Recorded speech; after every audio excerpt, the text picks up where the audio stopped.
It gives me great pleasure to introduce our good friend, Lily Rivlin, who will say a few words on behalf of Partners for Progressive Israel. Thank you. Thank you, Joy. As a board member and former president of Partners for Progressive Israel, I'm really proud to be with you today.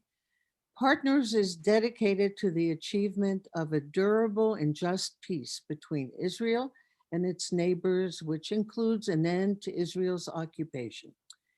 We support Israelis working to ensure social justice, civil rights, and equality for all of her inhabitants. Partners promotes a just Israeli society through the cultivation of Jewish-Arab partnerships and seeks to deepen American Jews' understanding of the complexities of both Israel and Palestinian societies. So I'm really proud that Partners is sponsoring the Other Israel Film Festival, and it is films like my Dearest Enemy, which I saw last night, and it's wonderful. As a filmmaker and a colleague of Tzipi Trope, it gives me great pleasure to be with you tonight. Thank you to the staff of the Other Israel Film Festival for all of the great work you do and for bringing us quality films to enjoy and to learn from. Thank you. Thank you, Lily. I don't think that you've missed an Other Israel Film Festival in the 14 years that we have it. Right. Every time I go into that theater and I see your smiling face, I know it's the festival. So it's great to see you in this virtual space. Now it gives me great pleasure to introduce the main course, the conversation for My Dearest Enemy.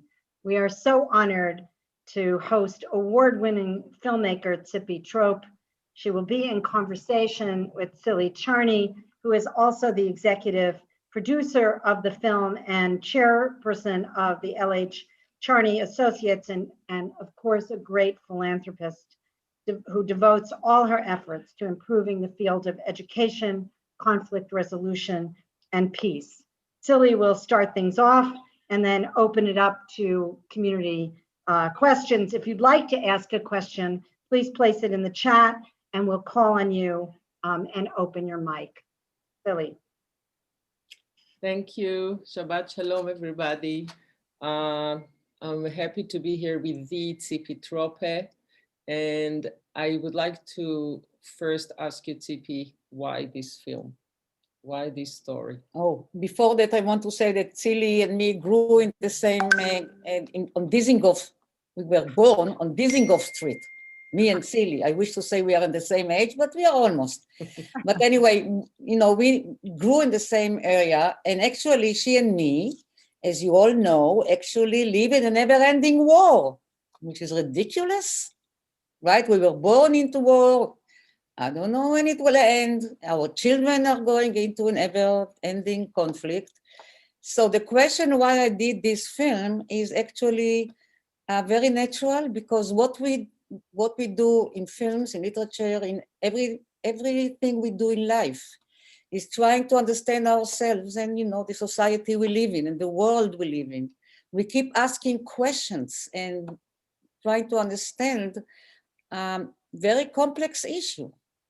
So as far as I'm concerned, you know, I do a film about the Holocaust, about battered women, but quite a few about the conflict, because it's a very complex issue. And the more I keep asking questions, the less answers I get.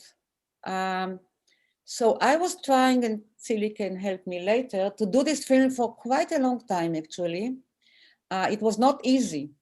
I don't know, I cannot really explain. A lot of time I got a reaction in Israel, because you cannot do films in Israel without public fund. There was skepticism if it's not an utopia to have a friendship between two women, which doesn't start on a political ground, because they were kids. So they didn't even know, she didn't know it's an Arab girl. It was not an issue. They both met in a ballet studio. So I came up with an idea, and I thought it will be two characters, Israeli, Jewish Israeli, and Arab Israeli, which they call themselves Israeli Palestinians. And I chose these two and wanted to know, can a friendship like this exist? So this is how I started, trying to understand. So I just want, before we even go into it, just to tell you that many times we discover so many things while we are writing the script, and of course, when we are doing the film. But while I was writing the script, after so many years that I was trying to schlep it and do it, only when I did the last version, suddenly I came up, I don't want to be a spoiler, so I will not say, with a line which is at the end of the film, which I didn't expect. Absolutely didn't expect, because yes, French, so that was really my attempt to understand if through these women, if there is a place for coexistence, for accepting the other. Especially, and I did choose women because I felt I will be able maybe more easily dive into their, bank information and their thoughts, their experience as women. And the conflict stayed between them, but they overcame it. Once you see the film, you'll see they are trying to overcome it all the time. So the question why I made this film is because this is part of the fabric of our life, everyday life. There's something that we all taste now under the corona times in the world. The world stopped, and somehow the conflict issue got buried a little bit under the rules of the corona, and the same rules that maybe some of us feels in conflicted areas. All of a sudden, everybody is under the same situation. And it seems to me a little bit that in some areas they forgot about the conflicts, and we have to, what do we have to do in order to bring it back to the table and make sure that even under corona rules, we still have to take care of the issues that are living with us all the time? First of all, I'm sorry, Tzili, but the neglect of the issue and the conflict started before the corona. I have a feeling that it's now, I don't know, maybe 2, 3, 4 years, maybe 5. We don't talk about it anymore. It's not an issue. Nowhere.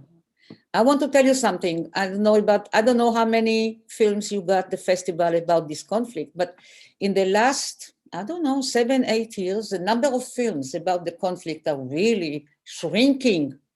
Nobody wants to finance those films. By the way, not also about the Holocaust, if you don't mind. Nobody wants anymore to see Holocaust film. Nobody wants to see films about the conflict, and it's not an issue. But it's no wonder. First of all, I'm very happy that the fund to promote quality, the Israeli Film Fund supported me, although the film is a low-budget film, and they supported it as a low-budget film. But I had Tzili, who is, as you know, the Tzili Charney Center for Conflict Resolution, who pitched in, and then I have Chezi Bezalel, it's another one from Mountaintop Production, who also support a lot of films, social film, political films. So he has really a very high awareness of what's relevant. So it's no wonder that they supported me, the fund. And by the way, like all my students, I did Indiegogo, which is, funding, through the internet. So for me, I don't know, the only way to keep this issue on the table is to keep making those films. And it doesn't matter which media. I have 2 films in the editing room now, which is documentaries. One is, again, a friendship between 2 women, a Bedouin and a very right-wing woman from Kiryat Shmone, from the Galil. And the other movie is in the West Bank. Excuse me, guys, I don't know what are your politics, but we have extreme right people from not only Brooklyn, New Jersey, Jews from America who go to the West Bank, settle there, and think that the Palestinians should beat off, that this is our land, this is a new chalutzim to go to the West Bank. So I have these 2 films as documentaries. And as far as I'm concerned, I would just keep doing this film. And I don't care the budget. The documentary is, by the way, I'm going by myself. I don't have crew because I cannot waste my time raising money. So I have my own equipment. I just go in documentaries. I go into my car, I shoot my film by myself, and then I get a schlepper, a young person to edit them for babkes, as we say. You know, I don't have enough money to. So it's really, but feature film, it's more problematic because the feature films, you need, even here, I think Tzili she gave me a hand before she even thought of helping me, before I did this Indiegogo. She just supported me for years. She can tell you a funny story. We both, I thought, in the beginning, I thought maybe the film will play better if it will be in English. It is a mistake. I don't believe in it. So I did actually almost got Deborah Winger to play the Israeli. And what's other? Isabella Gianni to play the Arab. I met with both of them. They loved the script, but it was too much to so we actually both ambush those actresses, to get to them with the script. So I think the only way, and I'm not saying it's a good movie or bad movie or what I'm doing is right. What I'm saying, we cannot lose the passion we cannot just say we want peace. I mean, that's nothing. What we are doing to make sure that the conflicts, if it not be resolved, will start the first steps to resolve it. So we cannot just talk. We cannot even divide ourselves. Before we even talk about what is the solution, first we have to decide that we would like to somehow to solve this conflict. And I can, she sits near me, but you mentioned, Lily, how much Tzili is actually devotes herself. She had this center in Israel. She's bringing Palestinians and Jews and students from all over the world. She trained them to be leaders for peace. I mean, what do you mean by philanthropy? Philanthropy, it has to have weight. It has to come from a place when you really want to change. So when I look at what she says, and now I myself, what I can do is really make those films. And by hook and by crook, and I'm going to finish these 2 documentaries, and I'm starting to write a new script, which also touches different characters, of course. So to your question, which was a long answer, is we cannot give up. We have to get together. I think that I told Tzili, we have to find the Martin Bubers of our generation. I don't know, Martin Buber, Gershom Scholem. We have a lot of people with vision alive. Let's get them together and find a way, united, all of us, that they will develop a vision how we go for a better future and solve this conflict. I mean, we are the only one who are occupying other people. What is it? Why? What happened to our kids? What they see, what they learn from it. I don't want to be too, I don't know how to say it, too gloomy. But in my next feature, I will have to deal with death, loss of life of kids, fathers who lose their kids and become post-traumatic and cannot handle life. You know how many we have like that? I mean, we have to, okay, now that we are in this virus, it's a terrible virus, but occupation is even worse virus. It killed much more people. It will kill much more people. Anyway, I'm a bit, I think I'm a bit harsh because I'm quite upset. We are going to have another election. We are going to have the same leaders. I don't know what to do. So I feel from the bottom of my heart that I don't feel hopeless because I'm going to make more films. I'm not going to give up, and I don't think that you will give up. And it's not about giving up, it's about keeping the conversation going. Yes. Never let it go. I don't know if there is a solution in the near future, far future, but the conversation has to stay on the table all the time. And I think more and more young generation from both sides need to know that it's up to them to really carry it on and make sure that things will get better. So everybody's doing it in their own dialect. You can make films, you can make, you can build centers, you can educate kids. And by the way, in the center, it's not that I bring the kids, it's the Emmy school that brings the kids from all over.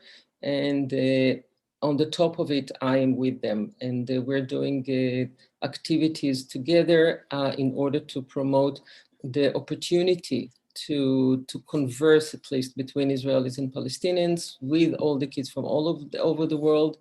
And it's a good platform for everybody to put it, not to let it disappear from the conversation and grow up into a responsible situation of being citizens and later on leaders. And Tzipi did come to work with the students even once. They did lectures. They were talking about what's the real part of the films in the society in order to bring the conversation to the screen. So at least from that point of view, how to tell the story, why to tell the story, what's behind the story, where do you want to get with the story, how to deliver it, and how to use it for the benefit of everybody that is here. But there's something about the conversation, from all the reaction about the films, there's something very strong that comes up from the reaction of the women. And knowing Tzipi well, I can hear her voice from the text through the movie. And sometimes I feel like it's a girl's conversation. What do you have to say about that, Tzipi? Well, I said it at the beginning. You know, in many meetings, and because I was in many festivals with my other films, and you know, every time they ask if there is something that you call female filmmakers, you know, there is a difference between female and male, and I'm not going to argue that. You know, it's really wonderful that we have the female point of view, we have male point of view, and of course I have the female point of view. Although I'm trying, you know, whenever I write a screenplay, I imagine myself that the male characters, what if the male characters is the main character? So somehow I need to make him a round character. So I cannot just make him less round character, more complete character with all the layers, the negative, the positive, and all the emotional chords, like I deal with women. But, you know, I just told you that, you know, actually it will be interesting, my next feature, which is going to be about a father and a son. So that will be very, very interesting for me. But what you said is right. And what I'm trying all the time to insist with my students is really to define your intent. What's the intent? What is the question that you must ask? What intrigues you to tell this story? It's not, therefore, by the way, in documentaries, I keep telling my students, it cannot be a one-sided documentary. There is not such thing like a one-side documentary, because then it's propaganda. I don't care for whom, you know, for Israelis, Palestinian, that's not the point. It's a complex issue. We have to all the time try to really understand the complexity. It's not one-sided. And I think, at least, I think I tried, and I hope I succeeded in my film, you know, really to provoke both women. I mean, they don't really agree, but they really develop their listening buttons. They're able to listen each other. I must say that you don't know, you know, you have the synopsis, you start with an idea, and then you develop it into a synopsis, and then into a treatment, and then you write the screenplay, right? In this case. But while you're writing, you say my voice, but actually the character starts to talk to you. They have a mind of their own. And you test them, you put choices to each character that they have to make a decision. What do you choose? And if you ground them and you know, you distinct, you know them, somehow you give them option to choose, to be friends, not to be friends, to go against your husband, not to go against your husband. And something sometimes happened even subconscious, like with the Israeli, you can see the change in the politics through her art. Suddenly all her collages become violent. She started with doing collages with models, women, beautiful women. She ended up doing collages, which were very violent. So her vocabulary maybe didn't change much, but it came through her, through her art. So this was something that I let the character had to choose their path. So, and when you write, you are really testing them. So the reason, by the way, that I had to do quite a few revision of the script, it was a budget thing. I started with a regular Israeli, okay budget, like $700,000, $800,000. And I ended up doing it with $140,000, right? Which I will do another one like that. Therefore, I had to rewrite the script to the budget, to shrinking budget, but always there is a bottom line. At what stage you are losing the story? You cannot do the story you want to tell, right? Then I will not make the film. So somehow the rewrites, and because I had to rewrite all the time, to the money I had, I had to push my characters even harder, right? Because many reasons, I had to keep the drama, but I couldn't. I had a lot of scenes with Palestinians and with violence, and I took it out because it's very expensive. So I had to somehow compensate.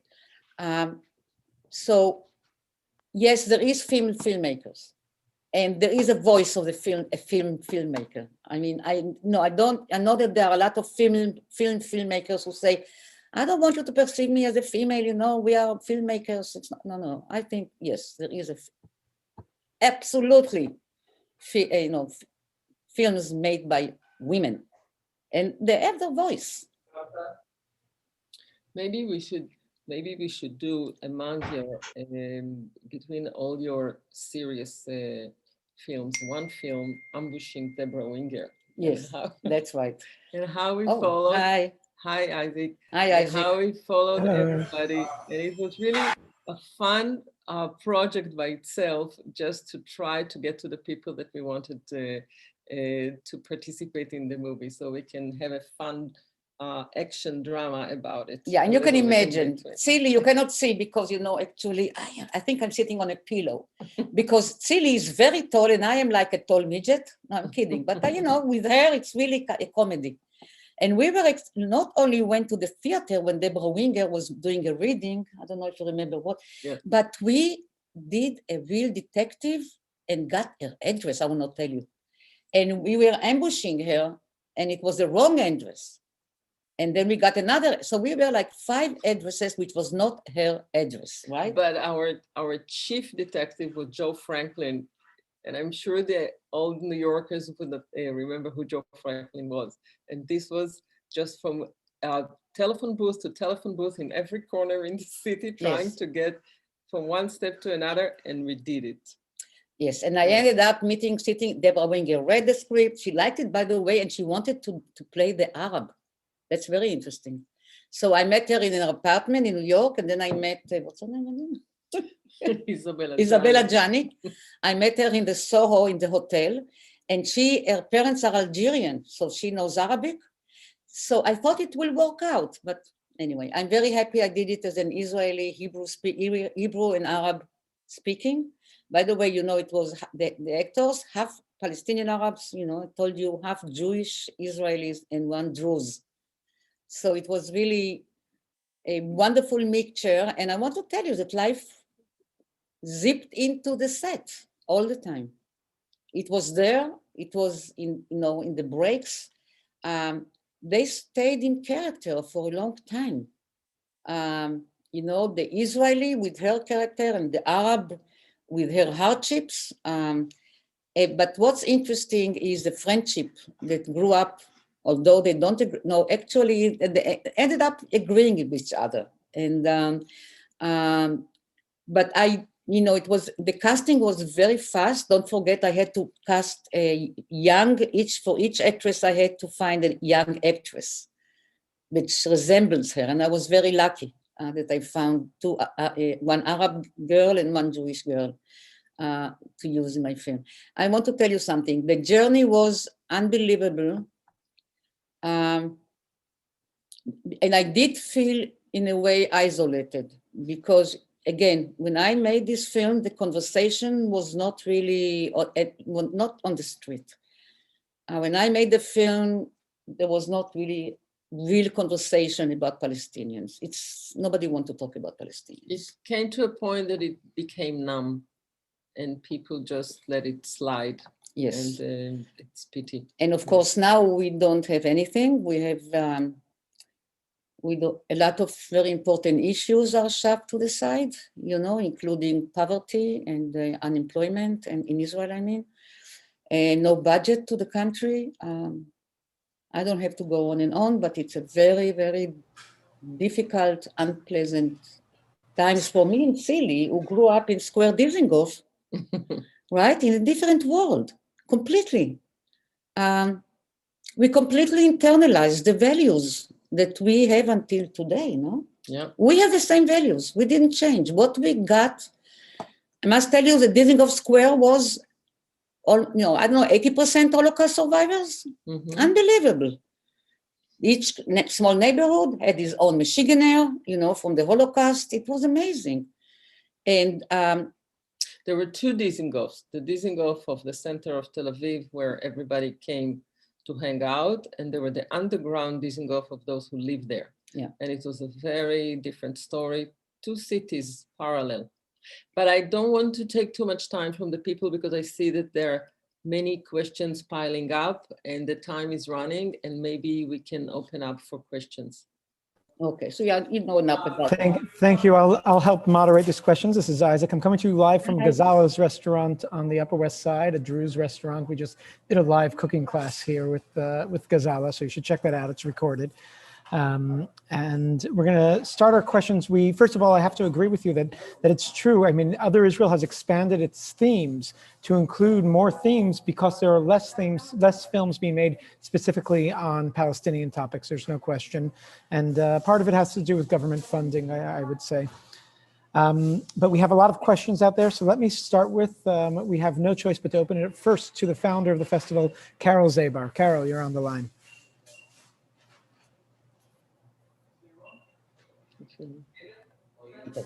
Carol, you have to unmute.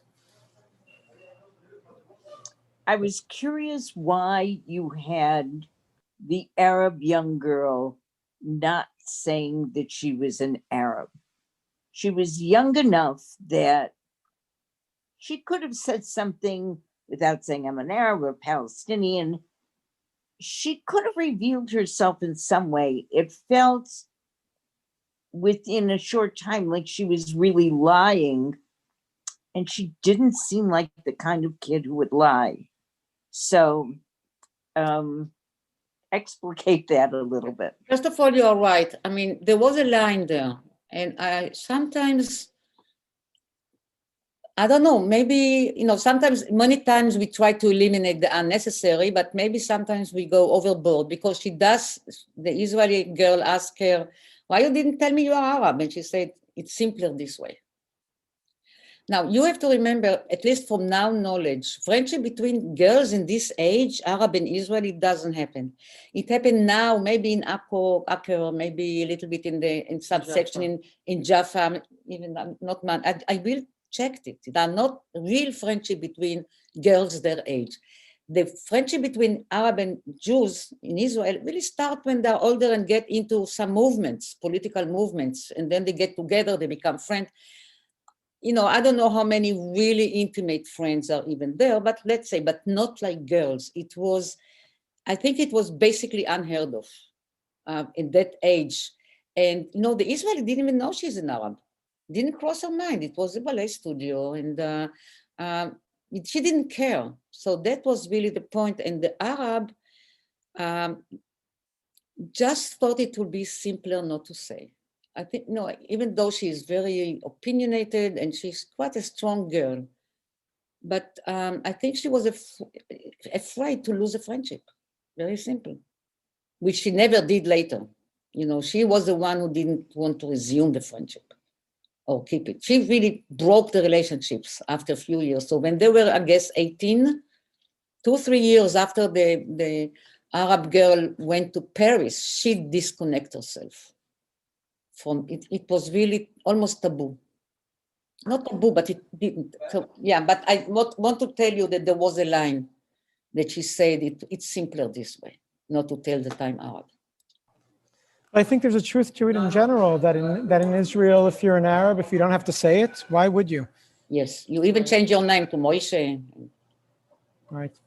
Let's take a question. We have a question from Barbara now. Barbara, you're on the line.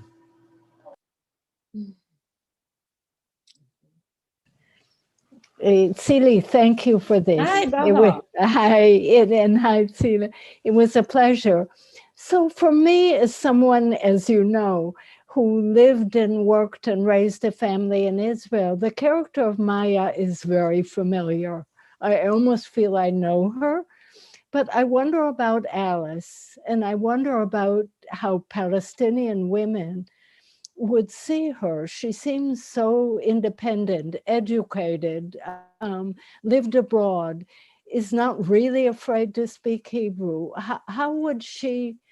How typical would she be of her generation, and how would she be perceived by Arabs? So first, let me tell you that all those years that I tried to make this film, I had a doubt.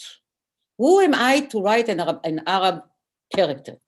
I am the first one to admit the Arab women have more difficult life than the Israeli. It doesn't matter what class you are. She has many more issues, many more taboos, many more.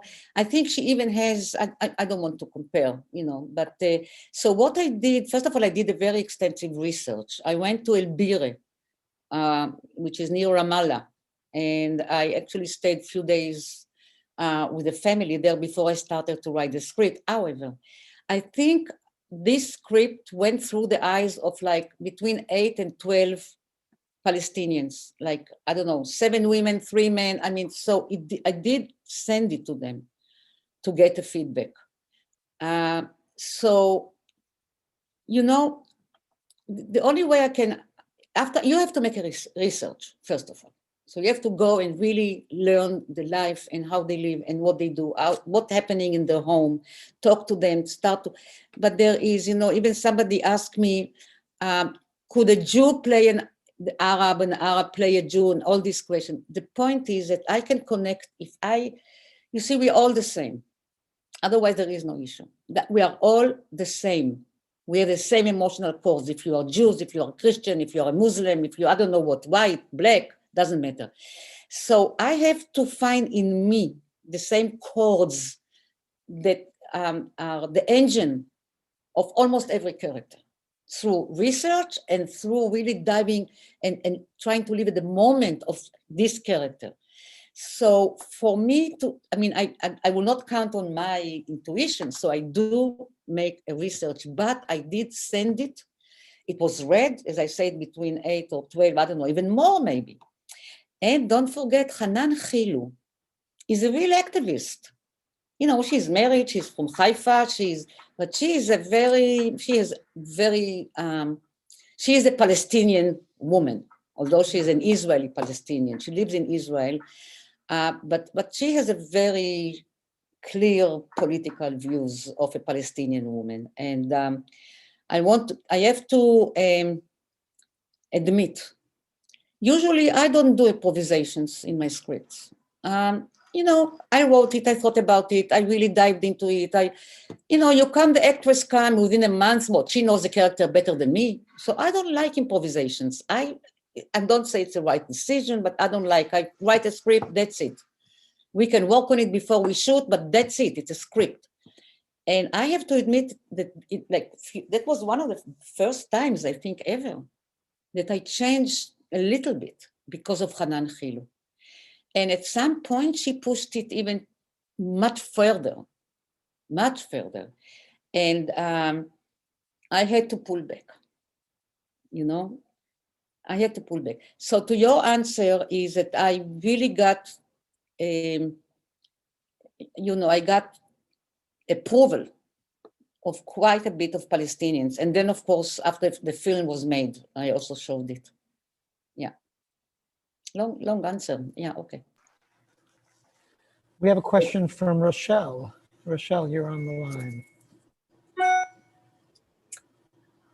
Yeah, I wanted to know, are the young people in Israel today as polarized as they are portrayed in the film? Because like the women, when they first met, it was 25 years or so earlier, right? Yes. So the times were really different 25 years ago in terms of, I think, Jewish, Israeli, and Palestinian Israeli relations. But is there as much hatred and blindness as you portray in general, or were these characters hopefully unique? There is indifference, no? It's very hard to give a balanced answer because there are many volumes to the relationships among youngsters, and some from those who want very much to be in touch and to those who don't want to hear about it. So it's very hard to give a general answer about this question. There are various levels. But as we say it for a long time now, there is no conversations. Right. There is no conversation. There are pockets of conversations, like the center that Tzili is doing. Like I think there is school for Arab Jews in Jerusalem. There are small pockets. It's not a conversation anymore. So I don't know if the young people in Israel don't even think about it. I think most of them. Well, I know the kids that do have conversations, but it's a very small percentage. One of the goals that we have is to extend it more and more and more and more. There are areas that it's impossible to even offer it, and the same on the other side. So that's why we push and we don't give up, because we really want to extend the circle of conversation among youngsters. Yeah. And when I did a documentary about high school kids, the senior high school, and I wanted to know how they approach what they're going to do after. So I found much more Israelis who wants to go to the army and be in elite groups than refusnik. Those who don't want to serve. Of course, and he went to jail. So I had no problem finding kids who want to, to go and save the country, and very few refuseniks. You know what I mean by refuseniks? People who don't want to, they're not even pacifists. They just refuse to be in the West Bank and serve. And they went to jail. So my character, the boy, is going to jail. And I told Tzili that I saw quite a dominant parents' influence on the decision of those kids. Pushing them to go and serve and, be a hero. But there are two different things a little bit, because there's still the agenda of serving the country, going to the army, to the elite units that have nothing to do with killing Arabs, the culture of the country. There's a very different story. You can be an elite unit and want to solve the problem. So I think it's two different things, but it needs a lot of work, a lot of groundwork, a lot of educational work, a lot of fronts to handle in order to push it. Yeah. So, but the main thing, there is no conversation. I'll note the film Objector, which we're showing this week, which is about a young woman who's contemplating whether to go to the army or not. So we get to hear that story a little bit, to check out that film. I believe next up we have Ellen, a question from Ellen. Yes, I just want to tell you what a riveting movie that was. It's just amazing. And tell me more about the women, about the actresses. They were so well matched, from the young to the more mature. I'm just very curious about them, where you found them. So first of all, it was really, like all this film was luck, because, I also had only 3 professionals on the set, DP, soundman, and makeup. The rest of them were students. We were only 7 crew members, and so that was one miracle. And the other miracle was the casting, because what happened is, on the day I was auditioning the last 8 actresses I considered for the Israeli, suddenly I got a phone call at 12:30, and there was a lady by the name of Adi Gilad, which I didn't know her. And she said, I want to come to audition. And I said, just come in 10 minutes. It's my lunch break and I'm doing auditionings all day. And she came in and I canceled the rest of them.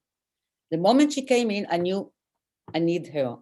Then, amazingly so, my daughter, when she saw the picture of her, she said, oh, you know, I saw this television show. It's called Alicia, very famous. And she said, the young actress looks like the one you chose. So that's it, I got her. Now, the Hanan Khilu, the Arab actress, was in Fauda.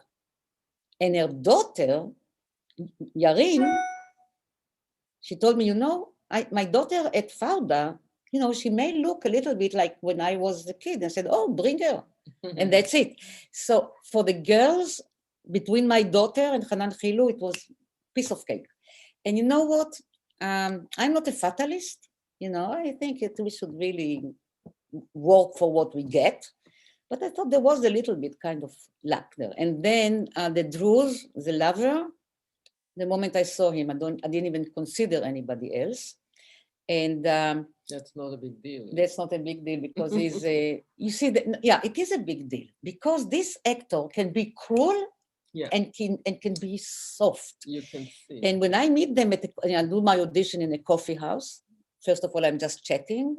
And, you know, I could see, although he was very nice and very chendalach and stuff, you know, like this, but I could see it can be this and it can be that. Yeah. Because if he don't have these two, because I will never portray what other people will call a terrorist. I will not. He is a person, you know. He has to be a round character. You know, I have to go and dive into his mind. He cannot be just, you know, like evil. You cannot judge your characters anyway. You're not supposed to. So that was you know, I don't know, the casting was a pleasure. It was done in a coffee house on King George Street in Israel. There is a wonderful falafel store across the street. If you go to Tel Aviv, the name is the Kosem. The Kosem. The Kosem is whatever. If you're in Israel, go and have a falafel. Musician, right? Magician, yes. So it was wonderful, the casting. But they opened another store now in the Kiryat. Yeah. So you can go to do places. Yeah, wonderful. So the casting, you know, the casting is extremely important. And I always wonder, you know, different directors using the same actors in the same script, same director using different actors from the same script. It's a huge change. Even, you know, the subtext of body language, of facial expression. You know, it's really critical. I don't know how the film will look with Deborah Winger and what's her name? Isabella Janet. It could be fabulous probably, but you know, but I'm so happy I ended up being it the way I did it.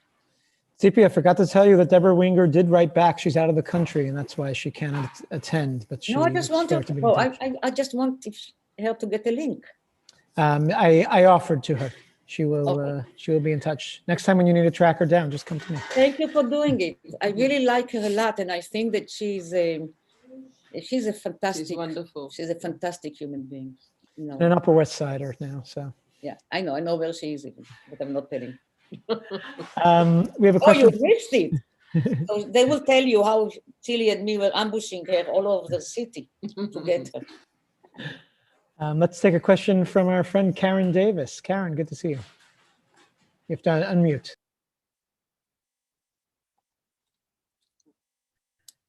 I said, good to see you, Isaac. And Tzipi, it's good to see you. As the Hi. former director of the Palm Beach Jewish Film Festival, Oh, how we are brought you? you down here for an early film of yours, also dealing with women's issues, Chronicle of Love, which is a fabulous Oh my film. God, I'm dying to give it away every year for every day, a violence against women. It's about battered women, and it's a feature film, and I would just give it. I would just give it to anybody who wants to screen it. I wanted to ask you about the bubbles that you talk about earlier in the film. And Alice says something to the effect of, you had to, speaking to Maya, she says, you had me in your bubble and I left it when I went to Paris. It seems to me that throughout most of the movie, both women are still in bubbles.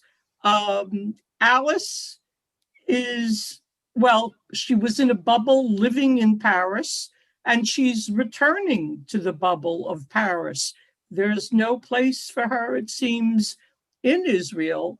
And Maya is in sort of a non-political artistic bubble, which I find strange because most of the Israeli artists that I know, the Israeli filmmakers, are political. I know very few of them who are cut off.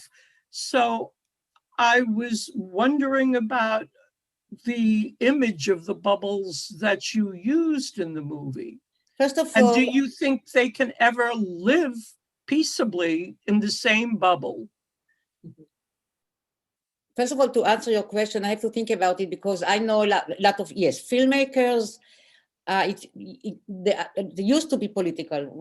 Now, a lot of them are going into more personal stories, relationship stories, and not, as we said before, not about politics. But I don't know, Tzili, I think in the visual arts, females, very political. Some. But not Some. majority, not the majority. Some, not majority. Not the majority.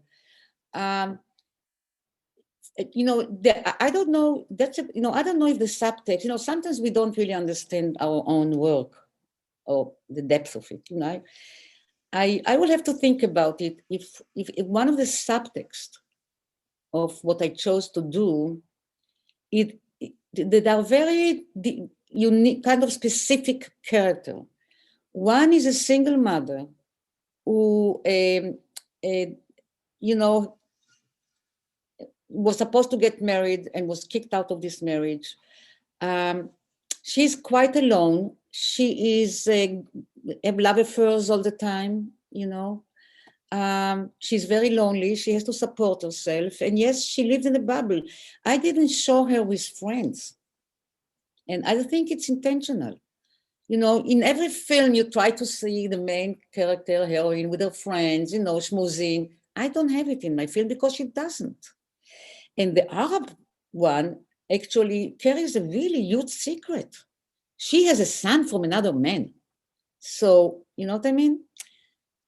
And by the way, the Israeli doesn't know, he doesn't know who is his father. There is no father there. She had the kid from a shtutz, as we say, from a one-night stand.